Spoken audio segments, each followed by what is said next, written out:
Hello friend, hope doing good. Today I'll show you how you can change your iPhone name. Sometime we buy second-hand phone or somebody give to you or your father, brother, someone give this phone. So sometime we need to change the phone name. So how you can do it? If you can't do it, you can just stay with me and you can learn.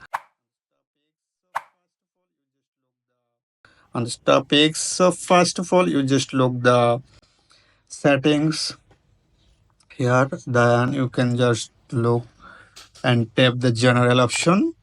Having showing many options like software update about airdrop many things, so you should just tap here about hearing showing this like name, and it's changeable, and this is the iOS version and many things. So I just show you like how you can change. Then you can just tap here.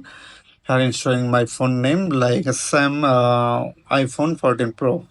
So if you want to change, then you can just type here as you want.